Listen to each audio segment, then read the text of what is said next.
if you listen to my video that I made on Creator, Crusader, whatever the fuck his Yeah, name is, if you curator. if you Can you read, my son? Please, just come inside. This shit is not a game.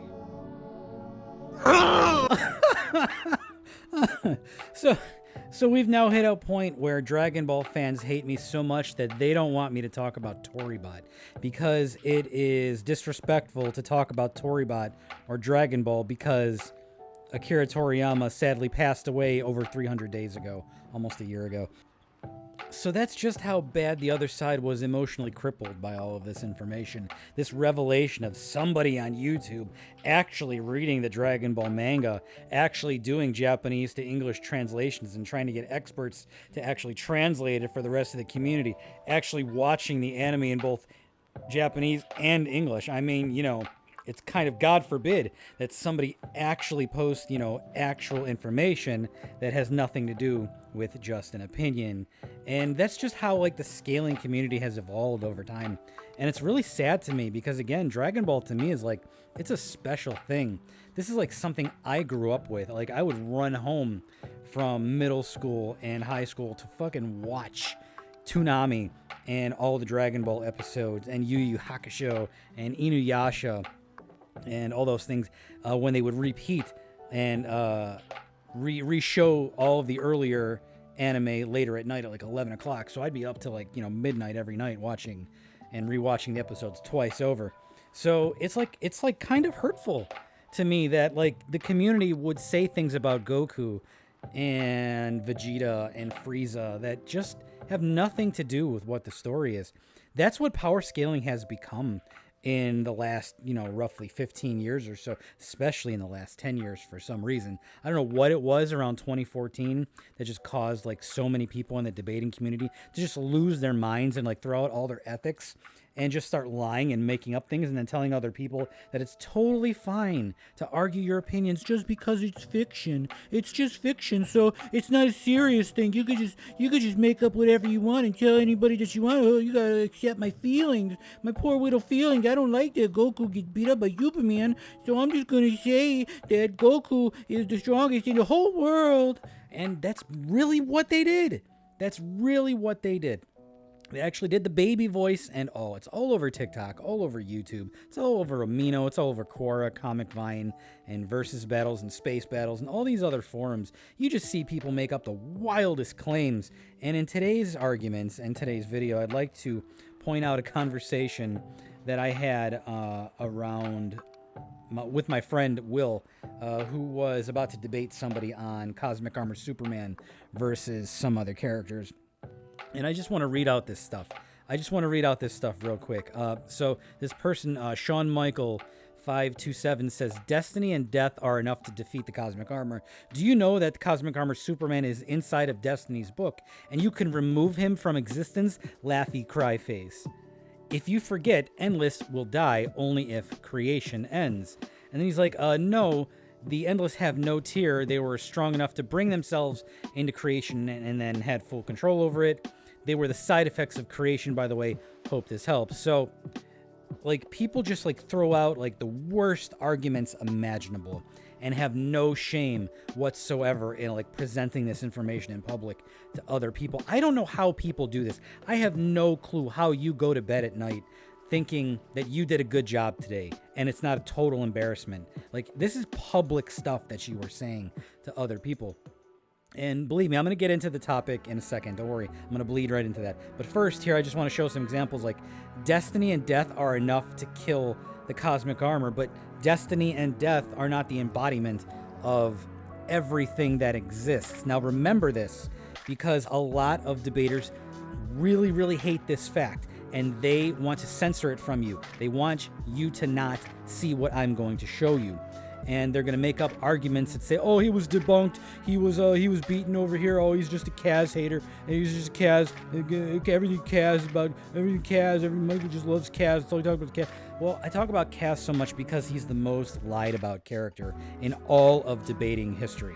So the Cosmic Armor, right on the slipcover of Final Crisis. What's the slipcover? The slipcover is the physical cover of the comic book when you go buy it in real life. You know, the thing called outside, you know, outside of the door, where you have to take a car or an Uber or a bus or something like that to go to a comic book shop, and then you go to the shop and you buy this comic book, a physical thing that you hold in your hands and you read, and you don't steal it from other websites that don't have this.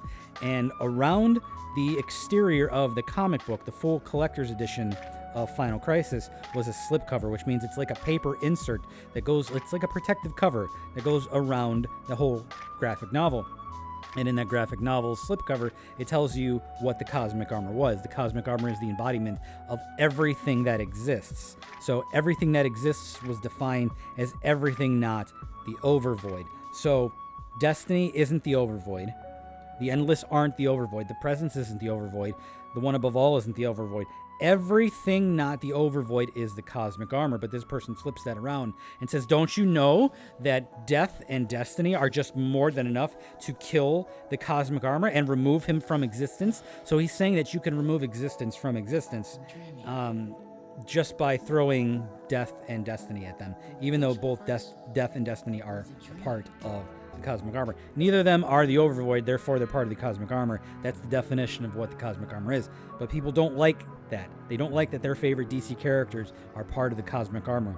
The armor was the visual personification of everything not the overvoid, but that excludes Mandrak and the Monitors and Nil, because those things might be a part of the overvoid in some manner. So, and he's like further saying some things like, they have no tier. They're beyond tiering. They were strong enough to bring themselves into creation and had full control over it. They're the side effects of creation. Okay, so I guess he never read Overture, the second sequel to Sandman, where Dream of the Endless goes to his mother and his father, Mother Night and Father Time. So the mother and father of the Endless, the people who created the Endless, were not the Presence.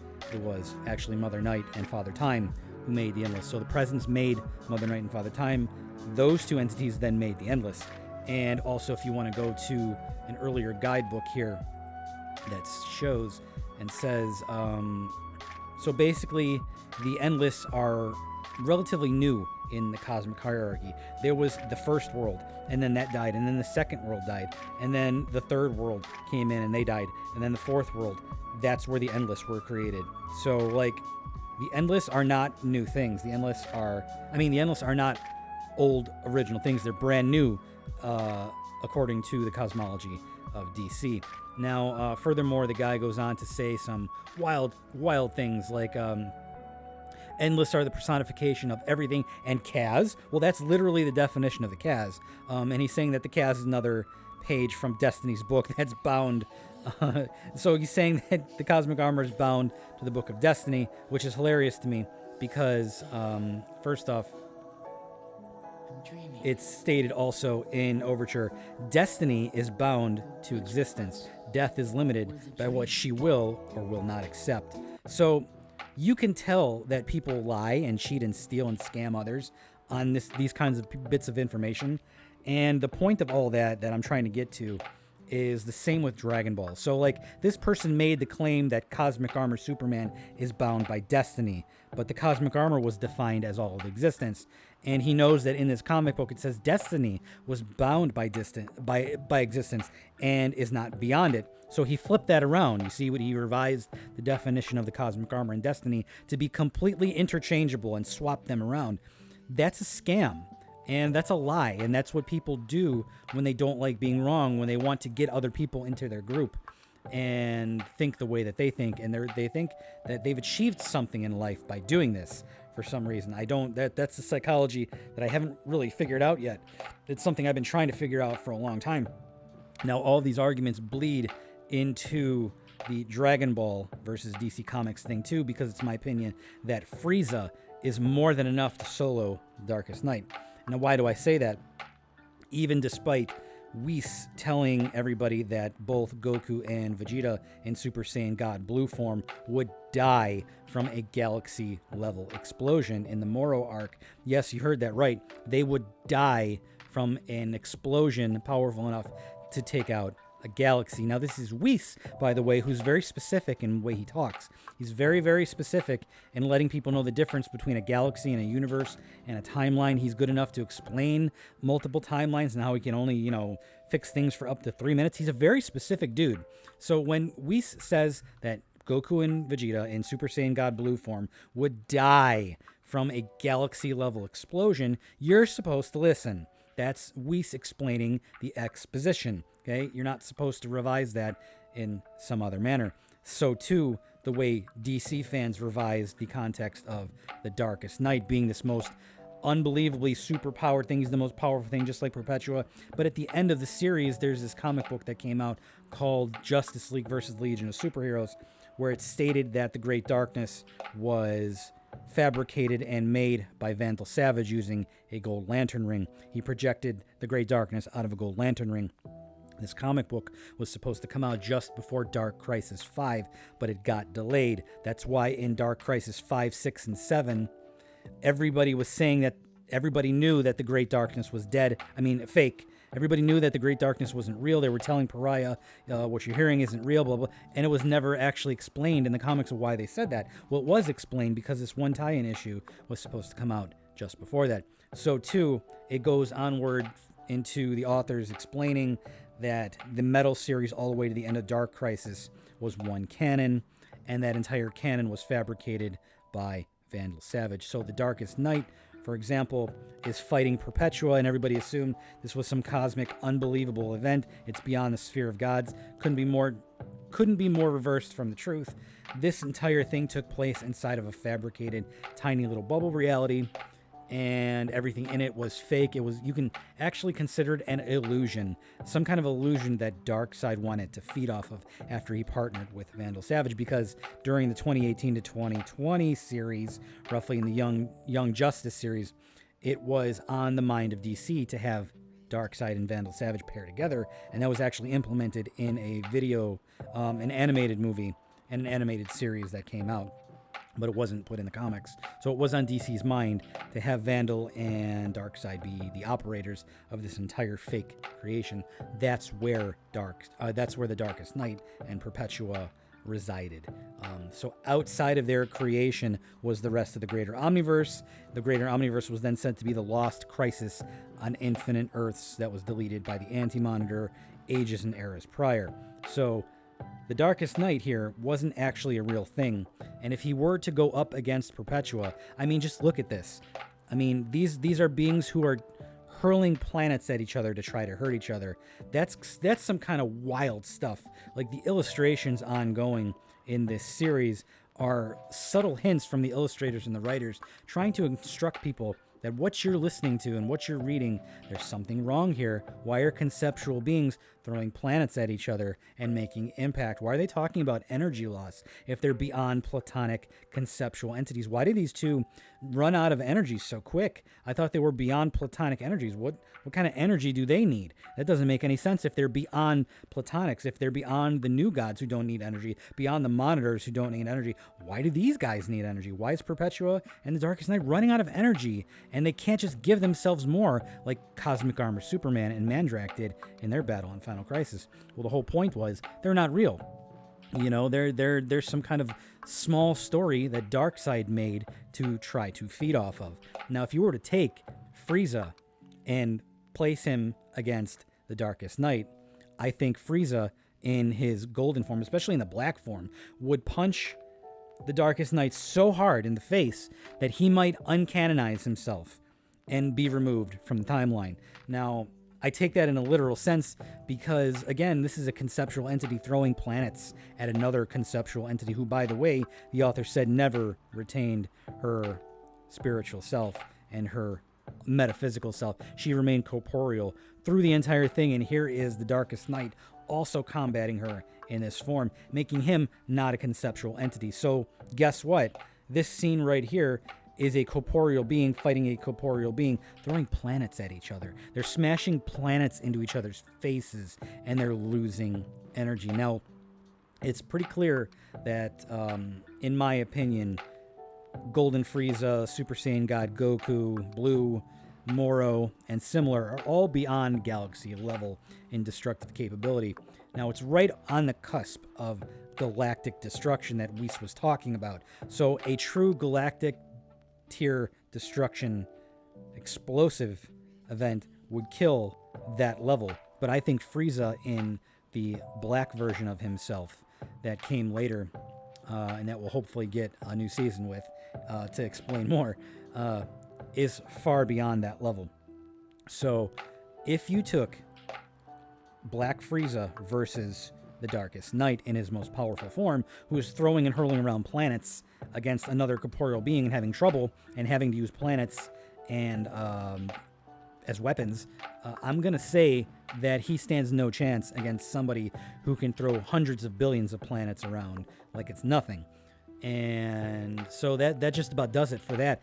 It's very clear that Frieza Black is more powerful than the Darkest Night. And this again goes back to the problem that DC readers don't read anything. And that's why they don't like me. That's why Dragon Ball fans don't like me, because I'm telling the truth about what the manga and the comic book says. I don't give a shit that the Darkest Night isn't the most powerful. I don't give a shit that Perpetua isn't regarded as the most powerful. I don't give a shit if Goku isn't regarded as universal. I don't give a shit about any of that. None of that matters to me. The only thing that matters is being as honest as possible and relaying the stories that writers create for us in the most authentic and respectful manner. Having those ethics is really important, and those ethics are thrown right out, as I proved before with this debate between Will and this other dude, my friend Will and this other guy, who was literally redefining things and flipping around the information, hoping that Will didn't actually read the content. That's what the Dragon Ball scalers do. That's what all the DC and Marvel scalers do. Well, not all of them. There's plenty of good ones. When I say things like that, you don't have to take it literally. Like, I'm talking about literally everybody, 100%. Everybody else but MJ. No, I'm not saying that. I'm saying only the bad ones, okay? When I say all the others, I mean the bad ones, of course. The ones that are purposely lying to you, the ones that are purposely manipulating you, the ones that don't like to tell the truth, the ones that mislead others, the ones that never show that there is time in Otherworld, the ones that never showed you the other comics, like Justice League versus the Legion of Superheroes, or Justice League Odyssey, where all of this was explained. That's you're not supposed to listen to those people in the other wikis who disregard other content creators' interviews, the ones I've shown. You'll never find those on any other wikis, but you see all the other ones on the wikis, and they do that on purpose because it's censorship, and they don't like you to see the truth.